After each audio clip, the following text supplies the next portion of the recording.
नमस्कार। Basics of geography में आज हम कुछ इम्पोर्टेंट टॉपिक्स जो बेसिक्स में आते हैं ज्योग्राफी के में, लाइक पृथ्वी की गतियाँ, पृथ्वी का अपने अक्ष पे झुका होना, सूर्य के सापेक्ष पृथ्वी की स्थिति, ज्वार भाटे क्या होते हैं, सूर्य ग्रहण चंद्र ग्रहण क्या होता है, अक्षांश एवं देशांतर, समय निर्धारण और अंतर्राष्ट्रीय तिथि रेखा, ये हम इसमें कवर करने वाले हैं। ओके, तो बेसिकली आपको ये तो पता चल गया होगा कि हमारी पृथ्वी जो है वो बहुत पुरानी है, 4.5 अरब वर्ष पुरानी है, जिसमें शुरुआत में वो आग का गोला थी, बाद में धीरे धीरे ठंडी हुई और फिर धीरे धीरे एक महाद्वीप था, फिर उस महाद्वीप में से अलग अलग महाद्वीप टूट के आज के समय के 7 महाद्वीप बने हुए हैं।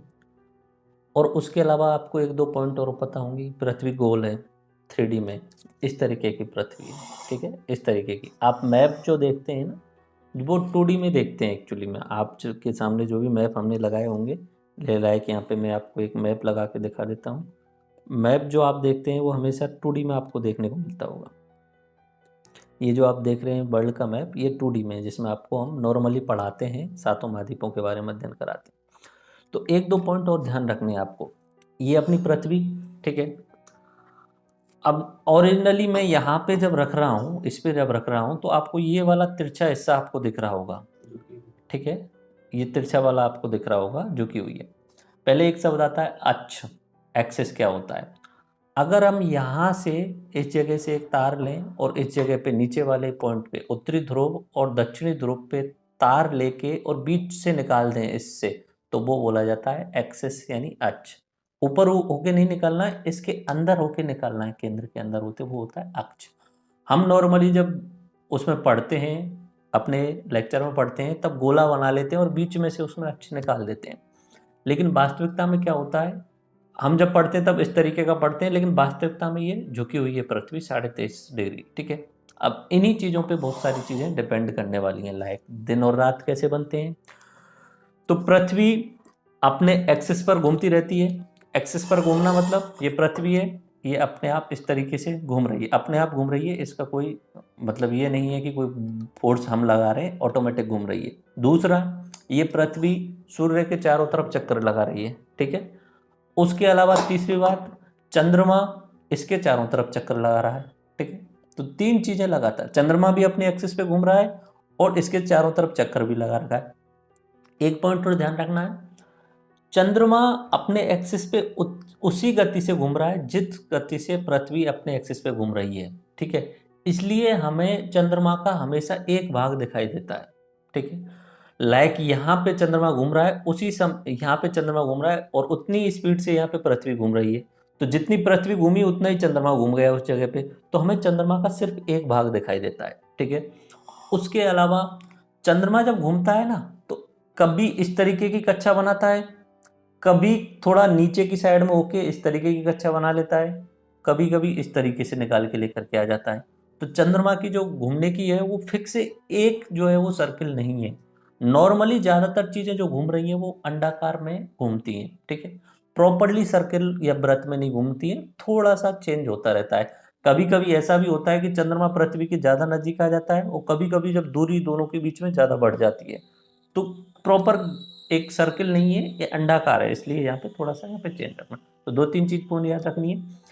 पहला पॉइंट आपने देखा कि पृथ्वी अपने एक्सिस पे घूम रही है, इसके कारण दिन और रात बन रहे हैं। सबसे बेसिक फिनोमिना है ये कि दिन और रात क्यों बन रहे हैं। पुराने समय पे तो इन सब चीज़ों के बारे में वही था कि भगवान दिन और रात कर रहा है या सूरज उग करके आ रहा है, लेकिन सूरज नहीं उगता है, सूरज अपनी जगह पे ही है, ठीक है। पृथ्वी के लिए तो अपनी जगह पे, बाकी आकाशगंगा के चारों तरफ घूम रहा है, पृथ्वी के लिए वो अपनी जगह पे ही घूर्णन कर रहा है, पृथ्वी के चारों तरफ चक्कर नहीं लगा रहा है वो, ठीक है। सूरज एक जगह पे, ठीक है, पृथ्वी घूम रही है, लाइक सूरज यहाँ पे, ठीक है।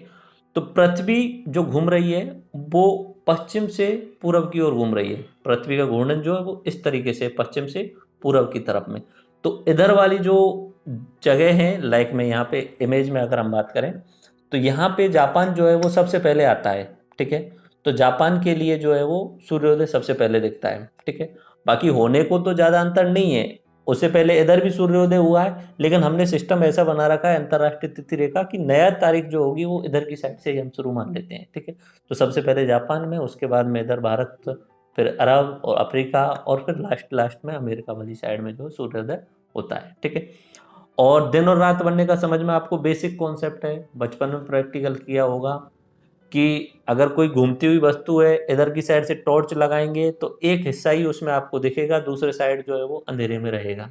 वही सेम होता है, ठीक है। अगर हम खोल के देखें तो ये जो अर्थ दिख रही है आपको, इसे मैं रोटेट कर रहा हूँ इस तरीके से, इसमें आधा हिस्सा आपको ब्लैक में दिख रहा होगा, अंधेरे में दिखेगा, और दूसरा हिस्सा जो है वो उजाले में दिखेगा। उसका कारण क्या है, इधर की साइड में प्रकाश की रोशनी आ रही है, दूसरी साइड में प्रकाश की रोशनी नहीं पहुंच पा रही है। पहला फिनोमेना हुआ दिन और रात का बनना, ठीक है। दूसरा एक दिन बन गया, ठीक है। तो नॉर्मली 24 घंटे के आसपास में होता है वो, ओके, ठीक है।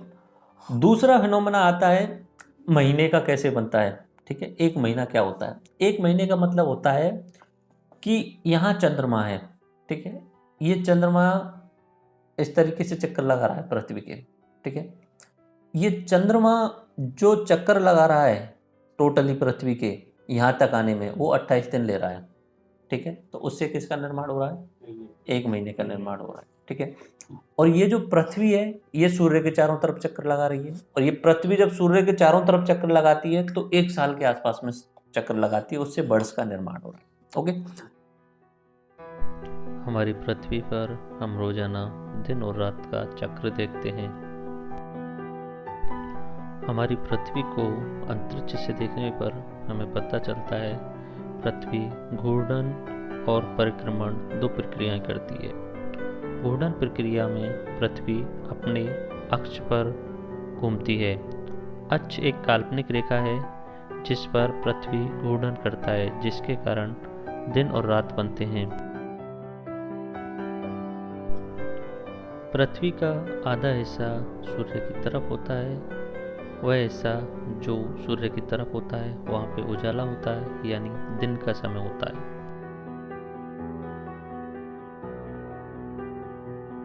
हमारी पृथ्वी का आधा हिस्सा सूर्य की विपरीत दिशा में होता है, जहाँ पे सूर्य का प्रकाश नहीं पहुँचता है, उसके कारण वहाँ पे रात्रि या नाइट टाइम होता है।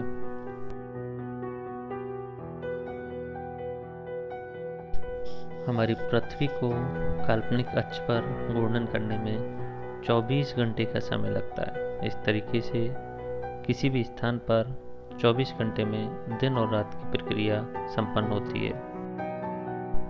सौरमंडल में हमारी पृथ्वी सूर्य के चारों तरफ चक्कर लगाती है, बाकी ग्रह भी सूर्य के चारों तरफ चक्कर लगाते हैं। सभी ग्रहों की चक्कर लगाने की गति में अंतर होता है, जिसके कारण दिन और रात सभी ग्रहों के लिए जो समय होता है वो अलग अलग होता है।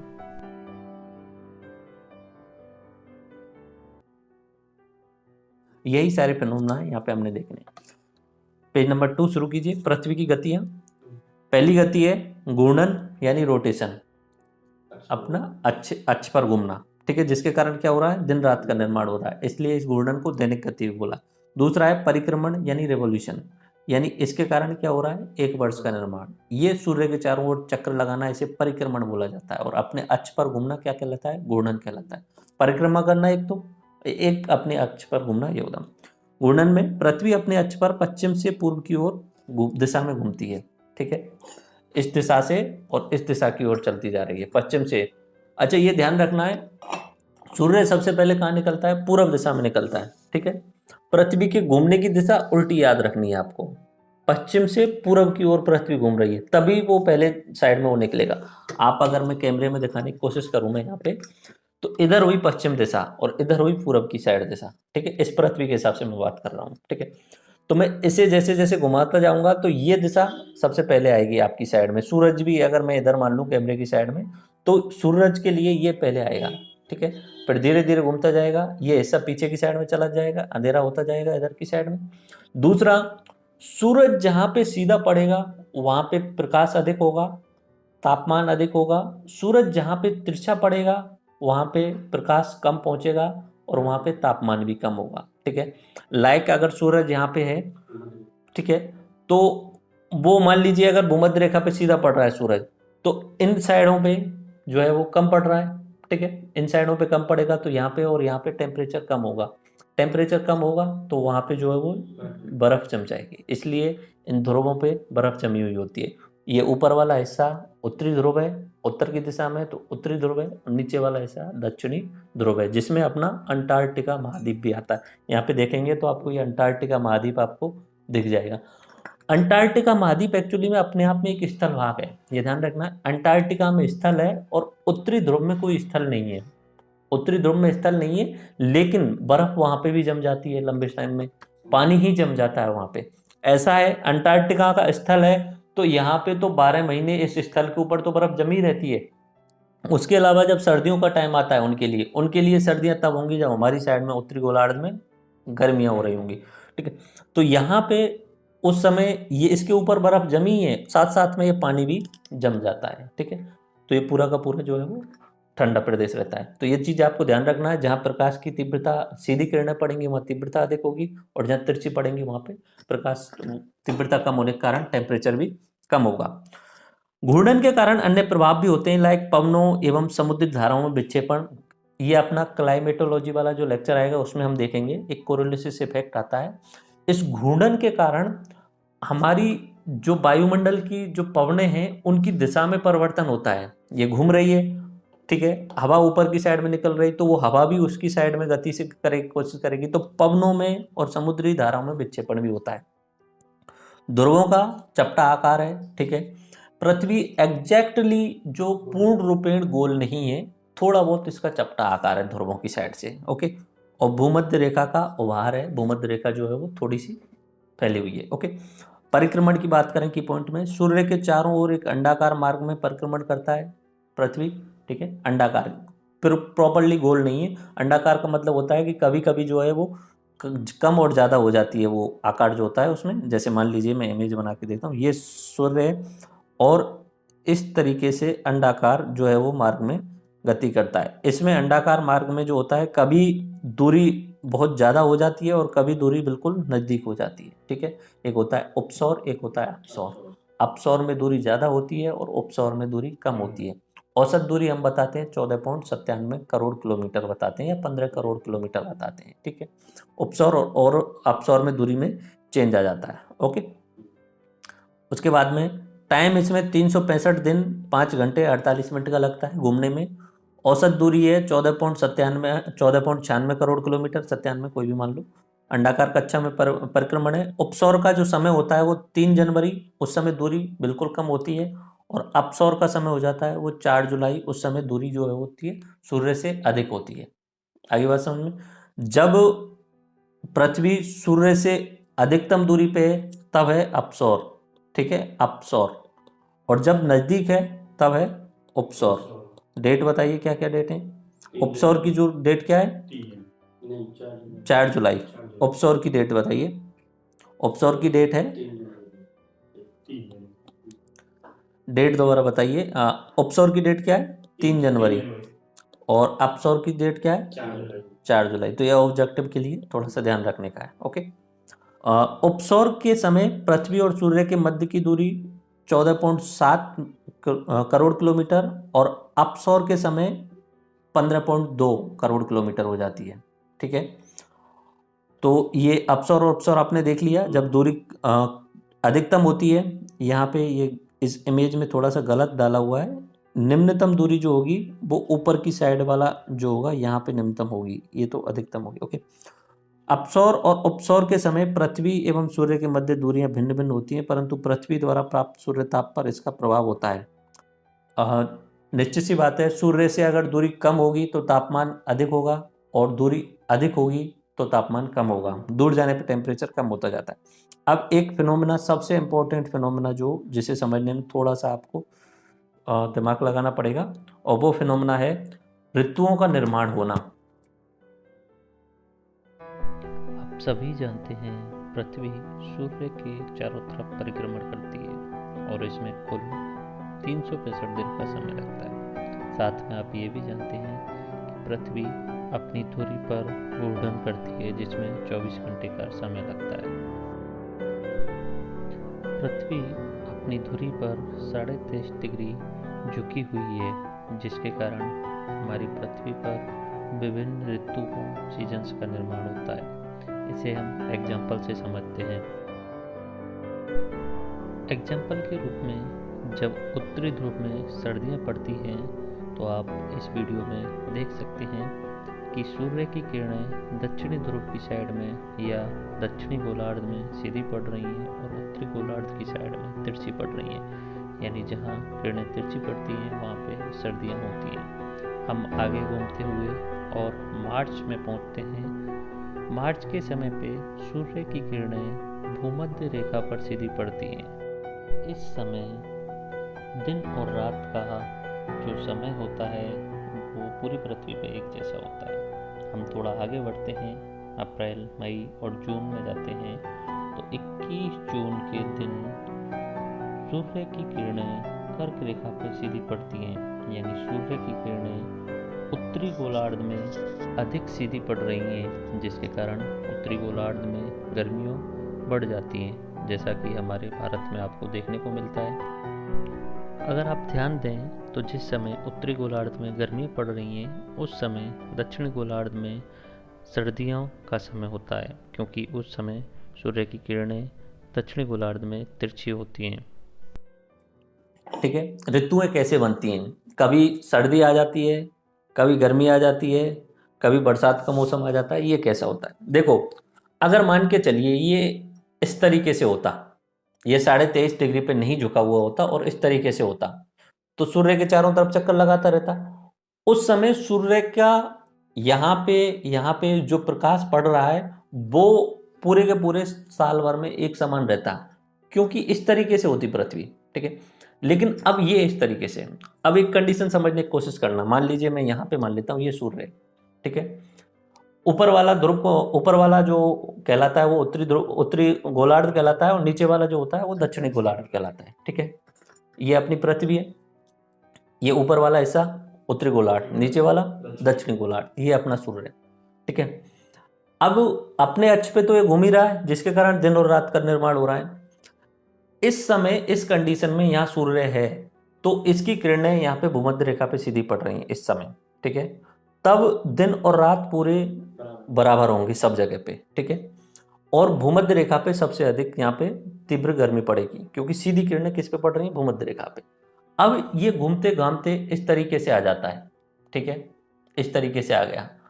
अब अगर हम देखेंगे तो ये ऊपर की साइड में जो है वो सूर्य की किरणें अधिक आती जा रही हैं। ठीक है, और फिर जब घूमते घामते इस तरीके से आ जाएगा ना, अब ये इधर आएंगे तो इस तरीके से आएगा, अब इस वाली पोजीशन में।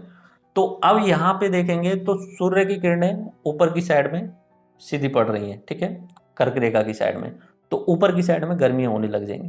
तो ये जो पोजीशन है ना 23.5 डिग्री झुके होने के कारण चेंज हो रहा है।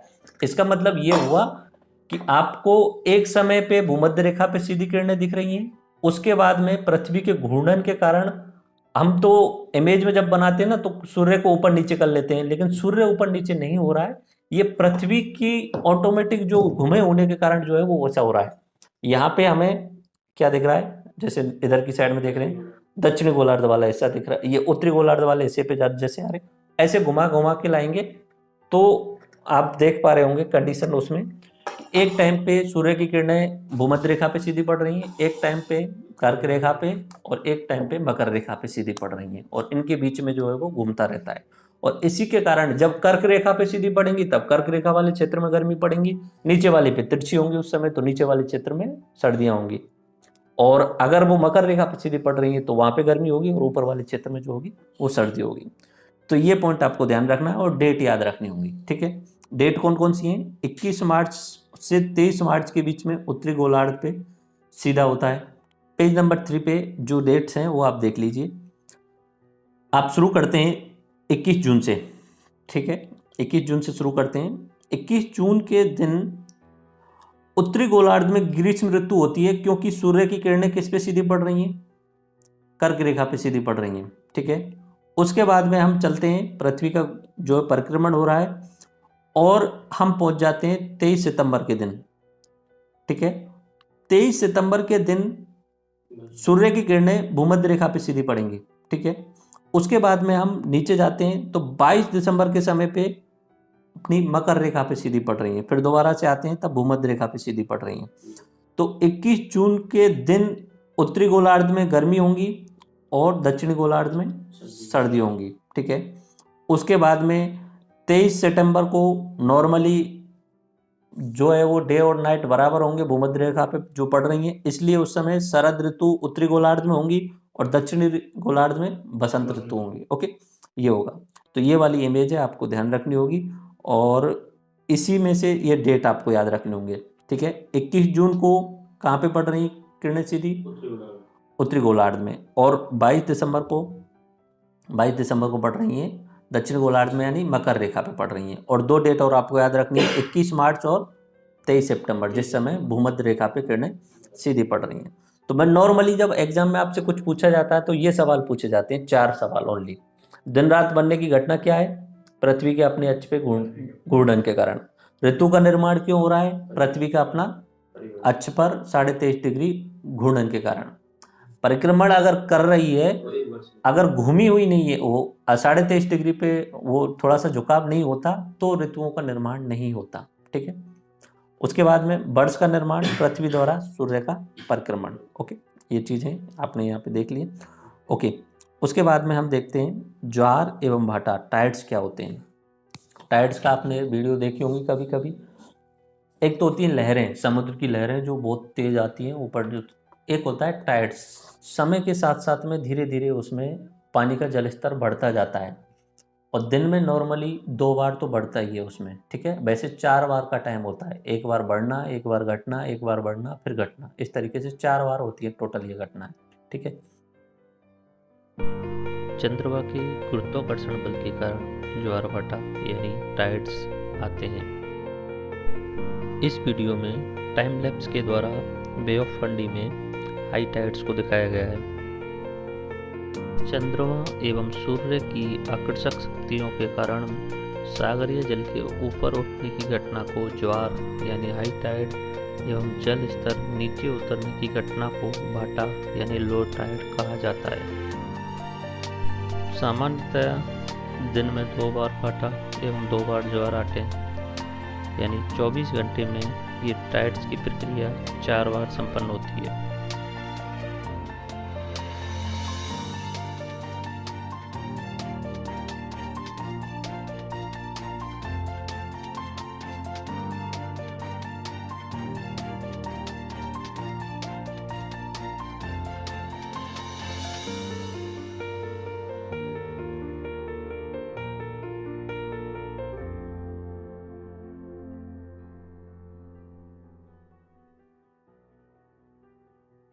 टाइड्स में अचानक से वेव नहीं आती हैं, अचानक से तरंग नहीं आती हैं, धीरे धीरे जल स्तर बढ़ता है और फिर धीरे धीरे जल स्तर घटता है। 6 घंटे में बढ़ता है, फिर 6 घंटे में नीचे होता है। तो 24 घंटे में 4 बार ऐसी घटना हो जाती है।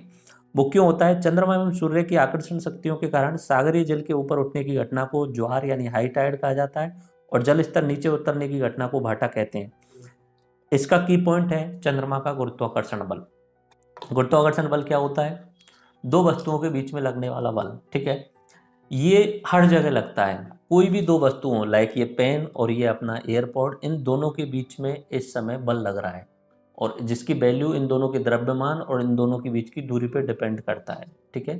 अगर पृथ्वी के गुरुत्वाकर्षण की बात करें तो G = capital G × m1 m2 upon r², ठीक है। मतलब कहने की बात है इन दोनों के द्रव्यमान पे वो डिपेंड करेगा और दूरी पे भी डिपेंड करेगा। तो ऐसा होता है लाइक कि ये अपना चंद्रमा, ये अपनी पृथ्वी। चंद्रमा इस पृथ्वी की सभी वस्तुओं को अपनी ओर आकर्षित कर रहा है, हमें भी आकर्षित कर रहा है, क्योंकि कोई दूसरे पिंड, निश्चित सी बात है m1 और m2 जहाँ मिल जाएंगे वहाँ पे फोर्स लगेगा, लेकिन हम पे उतना जो है वो फोर्स फील नहीं होता है। समुद्र जो है वो लिक्विड है और ये पूरा इकट्ठा मास हो जाता है तो इसका द्रव्यमान अधिक हो जाता है, इसलिए चंद्रमा इस पे इफेक्ट कर पाता है। तो जैसे चंद्रमा इस सीध पे आ गया, जैसे इस सीध पे आ गया, तो ये वाला जो पानी है वो चंद्रमा के गुरुत्वाकर्षण के कारण धीरे धीरे उठेगा। अब चंद्रमा ऐसे घूम के आएगा तभी उस हिसाब से उठता जाएगा पानी। जैसे ही चंद्रमा इधर निकल जाएगा तो ये वाला पानी धीरे धीरे डाउन हो जाएगा। जब ये पानी इधर की साइड में उठता है तो पृथ्वी का एक पीछे की साइड में अप केंद्रीय बल जिसे बोलते हैं, या जिसे हम बोलते हैं फोर्स, बैलेंस करने का फोर्स जिसे बोला जाता है, जिसका नाम है सेंट्रीफ्यूगल फोर्स, जिसका नाम है सेंट्रीफ्यूगल फोर्स, वो पीछे की साइड में लगता है इस वाले को संतुलित करने के लिए। ये जो बाहर की साइड में है इसको संतुलित करने के लिए दूसरा लगता है सेंट्रीफ्यूगल फोर्स। उसके कारण पीछे की साइड में भी ज्वार आता है, ज्वार यानी ऊपर उठना। तो जब यहाँ पे ज्वार आ रहा होगा तब इस साइड में भी ज्वार आ रहा होगा, उसको फोर्स को कंट्रोल करने के लिए। और उस समय यहाँ पे और यहाँ पे जो है वो लो टाइड होगी, ठीक है, भाटा होगा जिस समय। जैसे ही ये चंद्रमा इस साइड में आएगा तो ये वाला उठने लग जाएगा, इधर वाला जो है वो पीछे वाला भी उठने लग जाएगा, इधर वाले डाउन हो जाएंगे। ऐसा दिन में 4 बार होता है, मतलब 2 बार भाटा आता है, 2 बार ज्वार आता है, ये हमेशा होता रहता है। और ये चंद्रमा के कारण ही ज़्यादा इफेक्ट होता है। सूर्य की दूरी ज़्यादा है इसलिए सूर्य इतना ज़्यादा इंपॉर्टेंट रोल नहीं निभाता है, लेकिन इतना ज़्यादा इंपॉर्टेंट रोल नहीं निभाता। कभी कभी क्या होता है कि यहाँ पे चंद्रमा और यहाँ पे सूर्य है, ठीक है, अब सूर्य का भी फोर्स लग रहा है, चंद्रमा का भी फोर्स लग रहा है, उस समय थोड़ा सा ज़्यादा ज्वार आ जाएगा, हाई टाइड जो होगा वो ज़्यादा हो जाएगा, ठीक है। तो ऐसा कभी कभी होता है। अगर चंद्रमा इधर है, सूर्य इधर है, तो इस वाली साइड में थोड़ा ज़्यादा हाई टाइड आ जाएगा। ओके, आगे बात समझे। तो ये की पॉइंट आपको याद रखने, सागरीय तट रेखा, सागर का खुला बंद होना और जल की गहराई पे भी डिपेंड करेगा। जल की गहराई जितनी ज़्यादा होगी उतना द्रव्यमान होगा उसका, ठीक है। और अगर सागर जो है वो बंद है या अपना स्थल के आसपास वाला कोई झील वगैरह है तो उस पर इतना ज़्यादा इफेक्ट होगा ही नहीं उन चीज़ों का, ठीक है। तो एग्जाम्पल में अपने इंडिया में कच्छ की खाड़ी है, उसके अलावा फंडी की खाड़ी अमेरिका में है, और टेम्स नदी जो इंग्लिश चैनल पे बनी हुई है, टेम्स नदी जो पार करके जाती है लंदन को, वहाँ पे भी हाई टाइड है। इमेज में आप देखना चाहें तो इमेज में देख लीजिए, यहाँ पे आपको अर्थ दिख रहा होगा, ठीक है, ऊपर की साइड में आपको मून दिख रहा होगा। मून खींच रहा है अपनी साइड में, ठीक है, और सन भी खींच रहा है अपनी साइड में, लेकिन सन की दूरी अधिक होने के कारण उसका कोई ज़्यादा इफेक्ट नहीं हो रहा है। और मून के कारण जो है वो ऊपर की साइड में आपको दिख रहा होगा हाई टाइड, और नीचे की साइड में दिख रहा होगा सेंट्रीफ्यूगल फोर्स है, तो वो कंट्रोल करने के लिए हाई टाइड, और साइड वाले जो हिस्से हैं वो लो टाइड में होंगे, ठीक है। लो टाइड को हिंदी में बोलते हैं भाटा।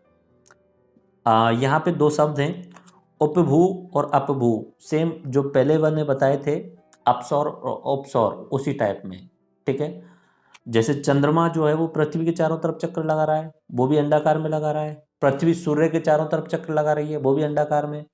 उसमें पृथ्वी एक समय थोड़ी ज़्यादा दूरी पे होती है, एक समय कम दूरी पे होती है, कम दूरी पे होती है तब उपसौर बोल दिया। ऐसे ही सेम यहाँ पे होता है। यहाँ पे जब चंद्रमा कम दूरी पे होगा तब उसे बोला जाए उपभू, और ज़्यादा दूरी पे होगा तब उसे बोला जाएगा अपभू, ठीक है। ये न बोलते, बाकी इनमें दूरी याद रखने की कोई ज़रूरत है नहीं, तो वहाँ से क्लियर हो जाएगा। अब बात करते हैं सूर्य ग्रहण और चंद्र ग्रहण, ये क्या होता है। जब पृथ्वी सूर्य और चंद्रमा के मध्य आ जाती है तो सूर्य का प्रकाश चंद्रमा तक नहीं पहुंचता है, इसे चंद्र ग्रहण कहते हैं, और ये नॉर्मली पूर्णिमा के टाइम पे आता है, ठीक है। पहला है चंद्र ग्रहण। बात एक ही है, नाम से ही समझ लीजिए, इंग्लिश में बोलते हैं एक्लिप्स। एक होता है सोलर एक्लिप्स, एक होता है लूनर एक्लिप्स। ग्रहण मतलब किसी भी चीज़ पे ग्रहण लग जाना, उस पर दाग लग जाना उस टाइप में, ठीक है, धब्बा लग जाना। चंद्र ग्रहण यानी चंद्रमा पे दाग लगेगा, और सूर्य ग्रहण यानी सूर्य पे दाग लग जाएगा, ठीक है, इस टाइप में होता है। मान लीजिए ये इस तरीके से घूम रहा है चंद्रमा, ठीक है, यहाँ पे आ गया चंद्रमा और यहाँ पे सूर्य है, सूर्य की प्रकाश आ रहा है, बीच में ये पड़ गया, ठीक है। तो इस जगह वाले क्षेत्र के कारण ऐसा लगेगा कि ये वाला जो प्रकाश है वो दिखेगा नहीं, सूर्य पे सूर्य ग्रहण हो गया, ठीक है। तो सूर्य पे ग्रहण हो गया। जब अगर चंद्रमा पृथ्वी और सूर्य के बीच में आ जाएगा तब कौन सा होगा, सूर्य ग्रहण, ठीक है। चंद्रमा यहाँ पे, ठीक है, सूर्य यहाँ पे, हमारी पृथ्वी यहाँ पे। पृथ्वी ने चंद्रमा की साइड में से रोक लिया, वहाँ पे प्रकाश नहीं पहुँचने दे रहे, तो चंद्रमा पे ग्रहण लग गया, तो वो चंद्र ग्रहण होता है। चंद्र ग्रहण तो नॉर्मल इतनी बड़ी घटना नहीं है, लेकिन सूर्य ग्रहण थोड़ी बड़ी घटना है, क्योंकि रात वाली चीज़ों को, ये चंद्र ग्रहण हमेशा रात में ही आएगा, निश्चित सी बात है, ठीक है। और अपना सूर्य ग्रहण जो आएगा वो हमेशा दिन के टाइम पे आएगा, जब सूर्य निकल रहा होगा उसी टाइम पे आएगा, ठीक है। तो ये पॉइंट आपको ध्यान रखने हैं। और चंद्रमा सूर्य और पृथ्वी के मध्य आ जाता है तब सूर्य ग्रहण होता है, और ये नॉर्मली अमावस्या के टाइम पे होता है, और चंद्र ग्रहण जो होता है वो पूर्णिमा के टाइम पे होता है। ओके, 22 जुलाई 2009 को सबसे बड़ा लंबा सूर्य ग्रहण आया था। अब इसमें एक दो इमेज लगाई है, इमेज के थ्रू देख लीजिए। एक साइड में आपको सूर्य दिख रहा होगा, दूसरी साइड में पृथ्वी, बीच में चंद्रमा आ गया, तो बीच में यहाँ पे प्रकाश नहीं आ पाएगा, तो हमें ऐसा लगेगा कि सूर्य पे ग्रहण लग गया है। ठीक है, बाकी ग्रहण नहीं लगा है, बस बीच में चंद्रमा आ गया है, उसका प्रकाश हम तक नहीं पहुंच पा रहा है। ओके, सेम उसी तरीके से अगर चंद्रमा है, वो पृथ्वी बीच में आ जाती है, तो चंद्रमा पे ग्रहण दिखता है हमें, और उसे हम बोलते हैं चंद्र ग्रहण। काइंड ऑफ सोलर एक्लिप्स अगर हम बात कर रहे हैं सूर्य ग्रहण की काइंड्स की, कितने प्रकार होते हैं, तो नॉर्मली 3 प्रकार का होता है। सूर्य पे ग्रहण कितने प्रकार का होता है, तो वो 3 प्रकार का एक होता है टोटल, एक होता है पार्शियल, और एक होता है एनुलर या कुंडलाकार। ठीक है, जिसमें कुंडलाकार वाला इंपॉर्टेंट होता है। अगर ये चंद्रमा और ये पृथ्वी और यहाँ से सूर्य का प्रकाश, अगर चंद्रमा सूर्य को पूरी तरीके से ढक लेता है और पूरे तरीके से प्रकाश को रोक देता है, दिन में अंधेरा हो जाता है, तो वो होता है टोटल सूर्य ग्रहण, क्योंकि सूर्य पे ग्रहण हो रहा है। ओके, अगर पार्शियल होता है, छोटा सा हिस्सा चंद्रमा का ढका जाता है, तब उसे बोला जाता है पार्शियल यानी आंशिक सूर्य ग्रहण। और अगर एक ऐसी कंडीशन आती है कि बीच बीच में से ढक लिया जाता है सूर्य को और चारों तरफ रिंग जैसा दिखता है, ये वाली इमेज आपको दिख रही होगी, चारों तरफ आपको रिंग जैसा दिख रहा होगा, बीच में से सूर्य को एक तरीके से ढक दिया गया है, तो उसे बोला जाता है एनुलर या कुंडलाकार। ठीक है, जिसे रिंग ऑफ फायर का निर्माण होता है, और इसी समय हम बोलते हैं हीरक वलय का निर्माण होता है, जिसे डायमंड रिंग भी बोल सकते हैं। ठीक है, ये होता है अपना चंद्र ग्रहण। बाकी कुछ एक इमेज है, मैं आपको लगा के वहाँ पे समझा दूंगा वीडियोज में। ठीक है, अब हम नेक्स्ट कुछ इंपॉर्टेंट थ्योरीज के बारे में बात कर लेते हैं। अक्षांश एवं देशांतर, मैंने आपको क्रैश कोर्स कराया था, उसमें एक चीज़ क्लियरली बताई थी, एक एग्जांपल अच्छे तरीके से समझाया था कि अगर कोई व्यक्ति किसी गांव में आता है और उस गांव में किसी दूसरे व्यक्ति का वो पता चाह रहा है, और किनारे पे उसे दुकानदार मिल जाता है, तो उससे पूछता है कि बताइए कि राम का घर कहाँ पे है, तो वो ऐसे बोलेगा कि तीसरी गली में 5वां मकान, इस तरीके से वो बोल देगा। ठीक है, अगर व्यवस्थित तरीके से जमा होगा। तो हमारी पृथ्वी पे कहीं पे भी कोई रेखाएं नहीं बनी हुई हैं। ठीक है, फिर जो ज्योग्राफी के जो वैज्ञानिक थे, उन्होंने सोचा कि पृथ्वी पे स्थितियों का निर्धारण करने के लिए, समय को फिक्स करने के लिए हम क्या करें, इस पे पूरे पे एक रेखाएं बना लें। तो उन्होंने काल्पनिक रेखाओं का निर्माण कर लिया। ठीक है, जिनमें अक्षांश और देशांतर रेखाएं होती हैं, ताकि ग्लोब पर हम किसी भी स्थान का पता लगा सकें और किसी भी जगह के स्थानीय समय के बारे में जानकारी ले सकें। ओके, तो अक्षांश एवं देशांतर ग्लोब पर निर्मित काल्पनिक रेखाएं किसी स्थान की स्थिति ज्ञात करने का उपयोग किया जाता है।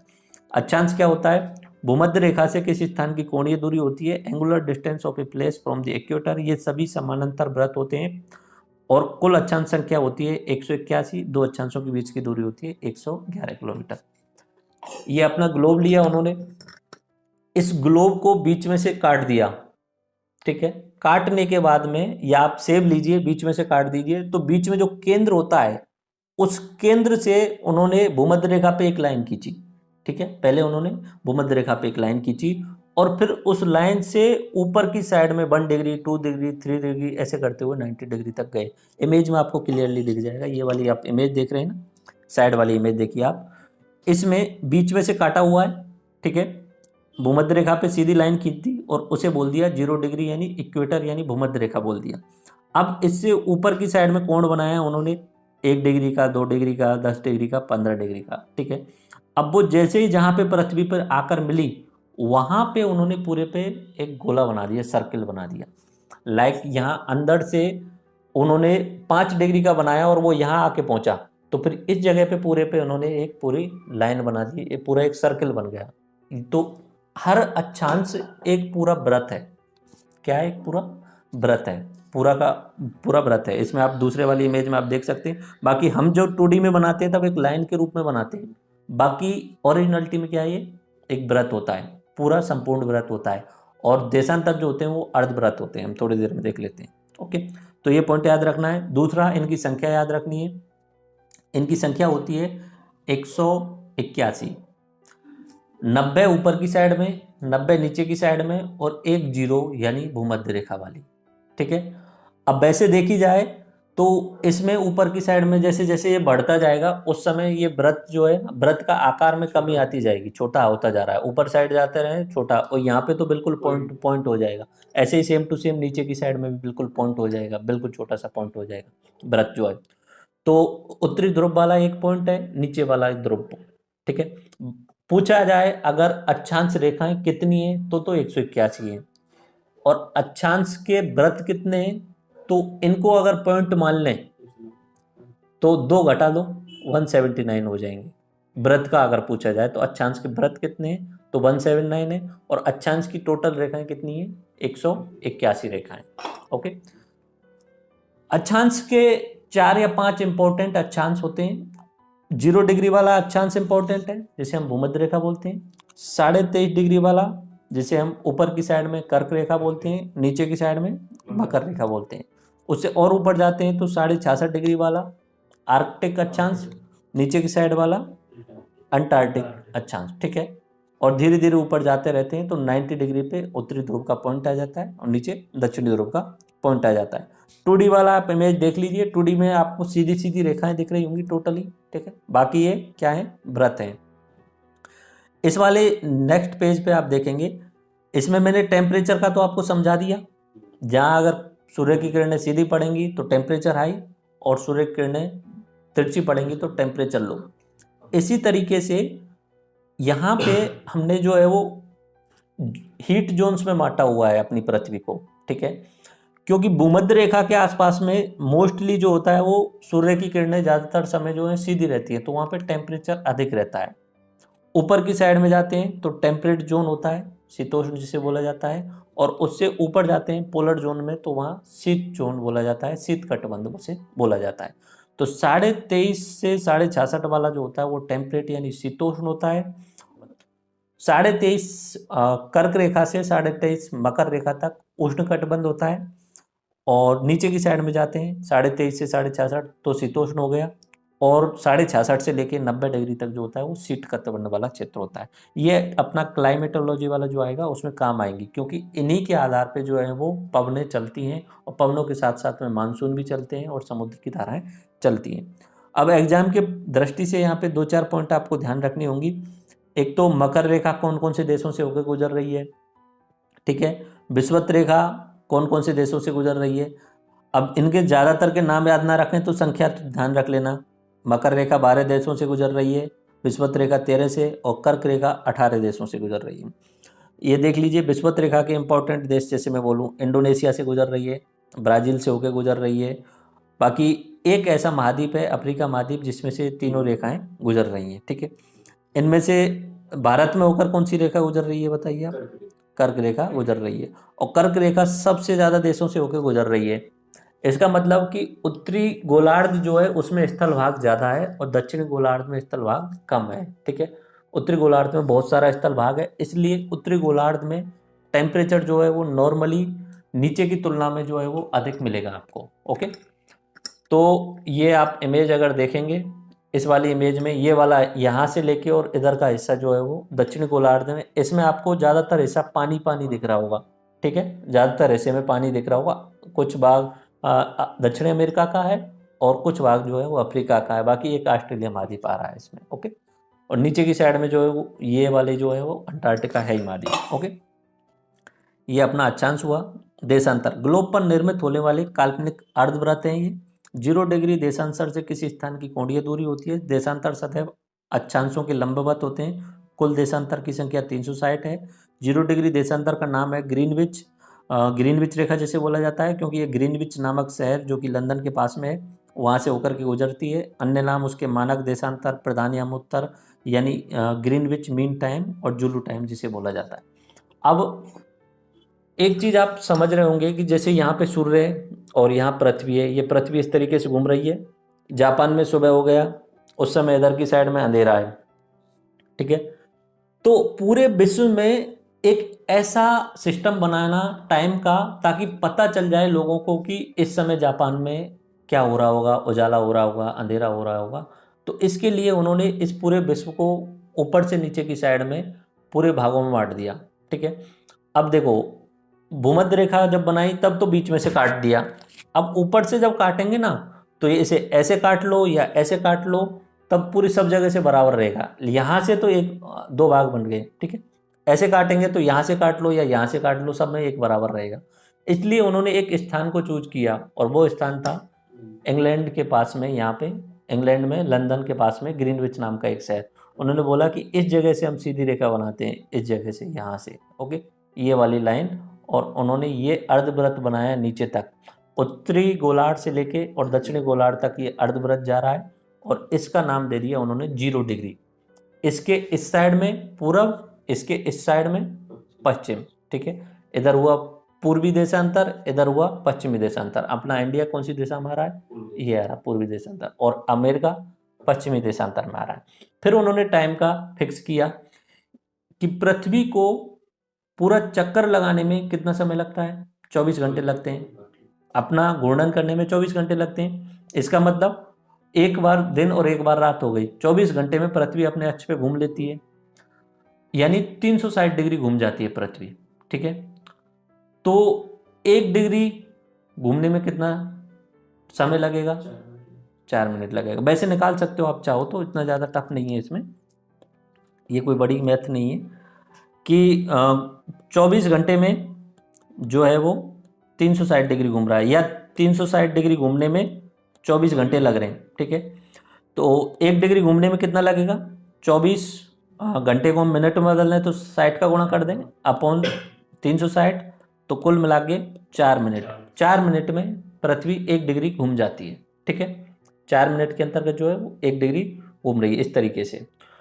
तो उन्होंने उसी आधार पे अलग अलग देशों पे जो है वो उनके स्थानीय समय निर्धारित कर दिए। लाइक इंडिया का है 82.5 पूर्वी देशांतर, ठीक है, 82.5 डिग्री पूर्वी देशांतर। तो अब बताइए कि 1 डिग्री में 4 मिनट हो रहा है, तो 82.5 में इंटू 4 कर देंगे, उसे घंटे में बदल देंगे तो 5.30 प्लस वाला, ठीक है, 5.5। एक चीज़ और ध्यान रखना, इधर की साइड में जैसे अपना ग्रीनविच रेखा है जो लंदन से गुजर रही है, इसके इस साइड में पूरब है, पूरब में पहले सूर्योदय होता है, तो इसलिए इधर प्लस में टाइम होगा और इधर माइनस में टाइम होगा। और फाइनली एक चीज़ और मैं बता देता हूँ तो आपको, 180 डिग्री वाली जो लाइन है, ठीक है, इधर से 179 आने के बाद में 180, और इधर से घूम के आएंगे तो 179 के बाद में फिर 180, यानी दोनों की एक ही 180 वाली होगी। 180 लाइन जो है वो सीधी नहीं है, इसे बोला जाता है अंतरराष्ट्रीय तिथि रेखा। 180 डिग्री के अगर हम इस साइड में जाएं तो एक दिन कम है, और इस साइड में जाएं तो एक दिन ज़्यादा है। आगे बात समझ, क्यों है ज़्यादा, क्योंकि हमने यहाँ से माना है, बाकी प्रकृति ने नहीं किया है कुछ भी चेंज, ये हमने बनाया अपने हिसाब से। यहाँ से हमने मान लिया कि यहाँ पे 0 है, ठीक है, यहाँ पे 0 है, इधर बढ़ते जाएंगे प्लस के 12 हो गए, इधर घटते जाएंगे माइनस के 12 हो गए, तो 12 इधर वाले 12 इधर वाले 24 हो गए टोटली। तो यहाँ पे अगर जाने पे इस जगह पे एक दिन अधिक होगा और इस साइड में एक दिन कम होगा। ये जो रेखा है आपको दिख रही होगी, तिरछी दिख रही होगी, कहीं कहीं पे मुड़ी हुई है, यहाँ बेरिंग जल संधि से इधर की साइड में बहुत सारे द्वीप हैं। ये तिरछी इसलिए बनाई गई है ताकि यहाँ पे बहुत सारे छोटे छोटे द्वीप हैं ना, इन पे रहने वाले लोग हैं, उनकी घड़ी उसी हिसाब से सेट करनी पड़ेगी, एक ही दिन रहे उनके लिए। ऐसा नहीं हो कि थोड़ा सा इधर चले गए तो अगला एक दिन उन्हें चेंज करना पड़े, चेंज करना पड़ेगा, बाकी तो दिन तो वही रहेगा, सूर्य तो वही रहेगा। भाई अगर यहाँ से हम बात करें कि कोई व्यक्ति यहाँ से गया और यहाँ गया, तो यहाँ पे भी सूर्य उस जगह पे दिख रहा होगा, थोड़ा सा इधर जाने पे थोड़ा सा चेंज आ गया होगा, लेकिन उसके लिए ऐसा नहीं है कि एक दिन ओरिजिनली कम नहीं हुआ है, हमारी अंतर्राष्ट्रीय तिथि रेखा के हिसाब से एक दिन वहाँ पे कम हो गया है उसमें, ठीक है, समय के हिसाब से। तो ये अंतर्राष्ट्रीय तिथि रेखा है। देशांतर आपको समझ में आ गया।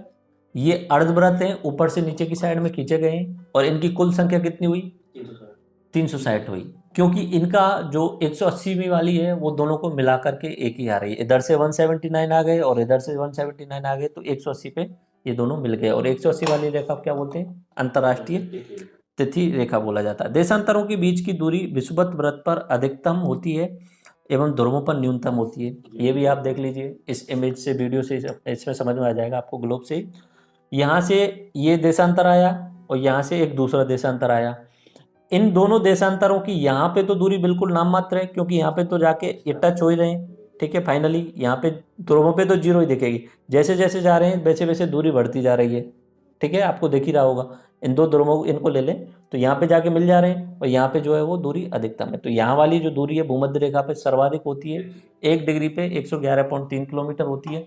दूसरा वो लास्ट वाला आपको ध्यान हो तो अक्षांशों में दूरी समान होती है टोटल, ठीक है। अक्षांशों में दूरी समान होती है, लेकिन सर्किल जो है वो छोटा होता जाता है, दूरी समान होती है उसमें, वो भी 111 होती है। यहाँ पे भूमध्य रेखा पे ही 111 होती है, बाकी कम होती जाती है। किन किन देशों से गुजरती है ये वाले पॉइंट आप याद रख सकते हैं, ठीक है। यूनाइटेड किंगडम से अपना ग्रीनविच रेखा गुजर रही है, स्पेन से, उसके अलावा फ्रांस से, घाना, अंटार्कटिका, टोक्यो, कुल मिला के 8 देशों से ग्रीनविच रेखा जो है वो गुजर रही है। तो समय का निर्धारण देशांतर द्वारा होता है। पृथ्वी का घूर्णन करने में लगभग 24 घंटे का समय लगता है। 360 डिग्री में 24 घंटे, तो 1 डिग्री में 4 मिनट का आ रहा है। 1 घंटे में 15 डिग्री देशांतर, ध्यान रखना है, ओके। पृथ्वी को कुल 24 टाइम जोनों में बांटा गया है, ठीक है। 24 घंटे तो 24 टाइम जोन बांट दिया। अलग अलग देशों ने अपने अपने अलग अलग टाइम जोन ले लिए। पृथ्वी पश्चिम से पूर्व की ओर घूमती है, काफ़ी इंपॉर्टेंट बात है, ये ध्यान रखना है। जहाँ पे सबसे पहले सूर्योदय हो रहा है उसी साइड में उसे घुमा देना है, ठीक है। सूर्योदय कौन सी दिशा में हो रहा है? पूर्व दिशा में हो रहा है, तो पृथ्वी को पश्चिम से पूर्व की तरफ घुमा देना है, ओके। 0 डिग्री ग्रीनविच रेखा है, भारत का 82.5 डिग्री है, जो कि मिर्जापुर इलाहाबाद के आसपास से होकर के गुजरता है, ओके। टाइम जोन की संख्या की बात करें तो रूस में सर्वाधिक है, 11 है, कनाडा में 6 है, यूएसए में 6 है, चीन और भारत के 1-1 हैं।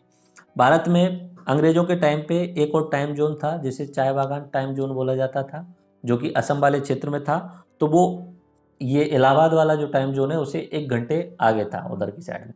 बाकी अगर देखें तो अरुणाचल प्रदेश और हमारे गुजरात के बीच में 2 घंटे के आसपास का समय अंतराल होता है, यानी अरुणाचल प्रदेश में जल्दी सुबह हो जाती है और गुजरात में लेट सुबह होती है, 2 घंटे बाद में, ठीक है। अरुणाचल प्रदेश वाले लोग 6 बजे उजाला देख लेंगे, गुजरात में 8 बजे मिलेगा, ओके। तो ये पॉइंट हुए। अंतर्राष्ट्रीय तिथि रेखा आ गई, क्लियर। ग्लोब पर 180 यामोत्तर के लगभग समांतर स्थलखंडों को छोड़ते हुए निर्धारित की गई काल्पनिक रेखा है, ये तिरछी है, ठीक है। 8 स्थानों पर विचलित किया गया है इसमें। और इसके अगर हम अंतर्राष्ट्रीय तिथि रेखा के यहाँ पे अगर रेखा के हिसाब से देखें ना, तो रेखा के हिसाब से इस साइड में जाने पे एक दिन जो है वो पॉजिटिव हो रहा है, और अमेरिका वाली साइड में जाने पे नेगेटिव हो रहा है। तो अगर रेखा की दिशा की बात करें तो रेखा के लिए अमेरिका वाली साइड जो है वो पूरब हो रही है, ठीक है, और इधर वाली साइड जो होती है पश्चिम हो रही है। तो यहाँ पे उल्टा करना पड़ेगा आपको, ओके।